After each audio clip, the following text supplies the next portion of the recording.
अरुणाचल शिव। मेरे शिव चैनल पर आप सबका स्वागत है। सबसे पहले तो आप सभी शिव भक्तों को कोटि कोटि प्रणाम। इस वीडियो में हम बात करेंगे भगवान शिव के दिव्य और 63 तमिल शिव भक्तों में से एक नर शार्दूल या फिर सिरप्पुली के नाम से जिन्हें जाना जाता है, या चिरप्पुली नाम से जिन्हें जाना जाता है तमिल में। इन दिव्य शिव भक्त के बारे में हम बात करेंगे जिनके यहाँ शिव कृपा करने आए। और ये ऐसे दिव्य चरित्र हैं, स्वामी के जितने भी भक्त हुए हैं, जितने भी गण हुए हैं, चाहे वो किसी भी जाति के हों, चाहे वो राक्षस जाति के हों, चाहे मनुष्य जाति के हों या फिर देवता जाति के हों, जब हम उनके चरित्रों को पढ़ते हैं, उनके दिव्य जीवन को जो कि उन्होंने पूरा ही शिव में होने में लगा दिया, शिव सेवा में लगा दिया, तो ऐसे दिव्य चरित्रों को जब हम जानते हैं तब बोध होता है कि जीवन हमारा भी बीतता जा रहा है और हमने अब तक किया ही क्या है। शिव को प्राप्त करने के लिए अभी हम किस स्तर पर पहुंचे हैं ये हमें तुरंत बोध हो जाता है। और ऐसी कथाएं, ऐसे जो जीवन चरित्र हैं, हमें भक्ति मार्ग में आगे बढ़ने के लिए सदैव प्रेरणा देते हैं। मन को प्रसन्नता होती है और एक उत्साह जागृत होता है जो हमें शिव की ओर ले जाने के लिए बहुत एक नीडेड एनर्जी होती है, एक आवश्यक ऊर्जा होती है। और हम भी यही प्रयास में लगे रहते हैं सदैव कि हमारा मन भी एक भंवरे की तरह शिव रूपी फूल के चारों ओर मंडराता रहे, शिव चरणों में हमारा मन सदैव लगा रहे, शिव नाम से हमारा जीवन सार्थक हो। सदैव ही शिव में होकर के, शिव को सदैव हृदय में धारण करके और पूर्ण रूप से लिंग में होकर के, शिव में होकर के जीवन जीना चाहिए। बहुत सारे जो मिथ्या दुख है, क्योंकि दुख सभी मिथ्या ही होते हैं, जिस प्रकार से सुख मिथ्या होते हैं वैसे ही दुख भी मिथ्या होते हैं।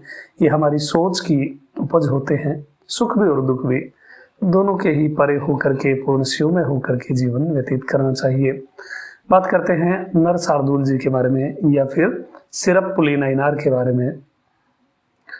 अगस्त्य मुनि बताते हैं कि जो आंतरिक रूप से, मानसिक रूप से, यानी मन से शिव पूजा करता है, अंदर शिव पूजा करता है और बाहर शिव भक्तों की सेवा करता है, तो ऐसे भक्त को शिव सदैव ही कृतार्थ उन पर कृपा करते हैं, उनका जीवन धन्य कर देते हैं, उनका जीवन सफल कर देते हैं। तो ऐसे दृढ़ भक्ति के साथ एक भक्त हुए जिनका नाम सिरप्पुली या फिर नर शार्दूल पड़ा। श्री वाक्यपुर या फिर तिरुवाक्कूर नामक जो जगह है तमिलनाडु की, वहां पर इनका जन्म हुआ और ये एक वैदिक ब्राह्मण कुल में इनका जन्म हुआ था। ये सदैव लिंगार्चन करते रहते थे, नमः शिवाय का जाप करते रहते थे और तीनों समय ये होम करके अग्नि के द्वारा शिव की सेवा करते थे, शिव के लिए हवन करते थे। तीनों समय में ये शिव पूजा करते। फिर उन्होंने निश्चय किया कि केवल लिंगार्चन से ही स्वामी प्रसन्न हो जाएंगे, ऐसा नहीं है। तो इन्होंने सकल शास्त्र का विचार करके अपना जीवन शिव भक्तों की सेवा में समर्पित कर दिया। इन्होंने सकल शास्त्र का विचार करके निश्चय किया कि बिल्कुल कामना रहित होकर के निस्वार्थ भाव से शिव पूजा की जाए, हमारा मन शिव में लगा रहे निस्वार्थ भाव से, बिना किसी कामना के, वही असली ईश्वर अर्चन है। बाकी सब तो विडंबना है। केवल लिंगार्चन से ही शिव प्रसन्न होंगे, ऐसा नहीं है। इसलिए उन्होंने शिव भक्तों की सेवा प्रारंभ कर दिया। जो चल लिंगम है, यानी जो शिव भक्त है वो चल लिंगम ही है, वो स्वामी का चल स्वरूप ही है। तो चल लिंगम की पूजा उन्होंने प्रारंभ कर दी।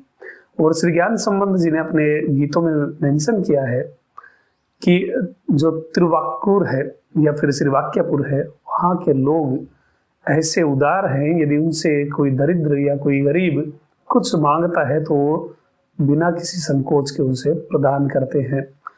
तो जो नर शार्दूल हैं या फिर सिरप्पुली नयनार हैं, ये सदैव ही शिव भक्तों की सेवा करते। इनके द्वार पर भस्मधारी, रुद्राक्षधारी जो शिव भक्ता था वो उनकी सेवा करते, झुक करके नमस्कार करते, उन्हें प्रणाम करते, अच्छे सुंदर वाक्यों के साथ, शब्दों के साथ उनका स्वागत करते, आसन देते और उन्हें अन्नदान करते थे। बिना किसी कामना के। इस प्रकार वो सदैव ही स्वामी की सेवा करते, चल लिंगों की सेवा करते थे, जो स्वामी के चल स्वरूप हैं उनकी सेवा करते थे।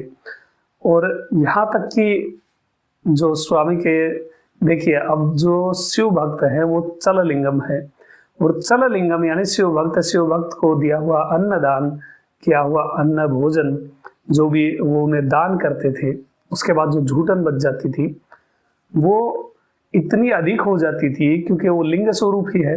तो स्वामी के गण परेशान हो गए, उन्होंने स्वामी से कहा कि स्वामी, जो आपके त्रिवाक्कुर में या फिर श्रीवाक्यपुर में जो आपका भक्त है नर शार्दूल है, वो इतनी अधिक पूजा आपकी कर रहा है कि उसका जो चढ़ाया निर्माल्य है वो हटाते हटाते हम थक गए हैं। ऐसी बात स्वामी के कानों तक पहुंची। तब स्वामी मुस्कुरा दिए, क्योंकि नर शार्दूल चल लिंगम की पूजा करते थे, शिव भक्तों की पूजा करते थे, उन्हें अन्नदान करते, वस्त्र दान करते, या फिर जो भी उन्हें अच्छा लगता वो उन्हें दान करते थे। इसलिए स्वामी उन पर प्रसन्न हो गए। किंतु अब प्रसन्न होकर के क्या करें, क्योंकि उनकी कोई भावना ही नहीं थी, उनकी कोई कामना ही नहीं थी, किसी भी उद्देश्य को लेकर के ये कार्य नहीं कर रहे थे, वो निस्वार्थ भाव से लगे हुए थे। तो स्वामी जब बैठे हुए थे माता के पास में, तब गणों ने आकर के निवेदन किया कि स्वामी, जो निर्माल्य वो चढ़ा रहा है आपके चल लिंगम के ऊपर, जो दान कर रहा है, उस निर्माल्य को हटाना हमारे बस की बात नहीं है, तो उसका जो भी कुछ इच्छा हो उसी पूरी कर दीजिए, ताकि वो ये सब कार्य बंद कर दे। तब स्वामी मुस्कुरा दिए। माँ ने कहा, माँ आदि शक्ति ने कहा कि आप मुस्कुरा क्यों रहे हैं? तब स्वामी ने कहा कि मैं उसकी क्या इच्छा पूरी करूं, उसकी तो कोई कामना ही नहीं, उसके मन में कोई भाव ही नहीं है। तो इस प्रकार से जब वो अन्नदान कर रहे थे, चल लिंगों की पूजा कर रहे थे, तो ऐसा कहा जाता है कि जो 1000वें शिव भक्त हुए, जो उनकी सेवा ग्रहण करने के लिए 1000वें शिव भक्त हुए, वो स्वयं स्वामी वहां पर उनकी सेवा, उनसे अन्नदान लेने के लिए आए थे। क्या सौभाग्य है नर शार्दूल का कि स्वामी एक भक्त रूप में, 1000वें भक्त के रूप में स्वामी स्वयं नर शार्दूल के घर आए, और सिरपुले जो नैनार है उनके घर आकर के भोजन ग्रहण किया। माँ आदिशक्ति ने भी इन नर शार्दूल की बहुत प्रशंसा की, इनकी भक्ति की प्रशंसा की। और स्वामी ने माता से कहा भी था कि उसने ध्यान के द्वारा मेरी पूजा की है, उसका फल इतना अधिक हो गया है कि मैं उसको क्या ही अब फल दूं, क्योंकि मानसिक जो पूजा होती है वो बाहरी पूजा से करोड़ गुना अधिक होती है। तो जो हृदय में लिंगार्चन करता है और बाहर चल लिंगम की पूजा करता है, शिव भक्तों की पूजा करता है, तो ऐसे शिव भक्त को तो खाली उनका दर्शन हो जाना भी हमारे पाप का नाशक हो जाता है। तब स्वामी प्रकट हुए और उन्हें संबोधित करते हुए स्वामी ने कहा कि मेरी भावना के द्वारा तुमने पूजा की है और बाहर से शिव भक्तों की पूजा की है, मेरे भक्तों की पूजा की है, इसलिए जो कुछ भी तुम्हें चाहिए वो मैं तुम्हें देने के लिए तैयार हूँ। अब कोई भावना तो थी नहीं, कोई कामना थी नहीं। तो नर शार्दूल जी ने कहा, नैनार ने कहा कि मैं यही चाहता हूँ कि मैं सारूप्य पा करके बिना व्यवधान आपका दर्शन करता रहूं, यही मुझे चाहिए। तब स्वामी उन पर अनुग्रह करते हुए, और जो पद योगियों को भी दुर्लभ है, वो पद उन नर शार्दूल को देते हुए उन्हें साथ लेकर के ही अंतर्ध्यान हो गए। नर शार्दूल या फिर जो सिरपुले नैनार हैं उनको स्वामी अपने साथ ही ले गए। ऐसे दिव्य नर शार्दूल नैनार की सदैव ही जय हो, ऐसे दिव्य शिव भक्तों की सदैव ही जय हो। हमें भी जीवन में शिव भक्तों की सेवा में सदैव ही लगना चाहिए। और ये ऐसी दिव्य कथाएं हैं कि जिनके सुनने से ही हमारे पुण्यों की वृद्धि हो जाती है और पापों का नाश होता है। तो ये थी कथा नर शार्दूल जी की। अभी तक के लिए इतना ही। आपका दिन शुभ हो। महादेव कृपा करें। अरुणाचल शिव।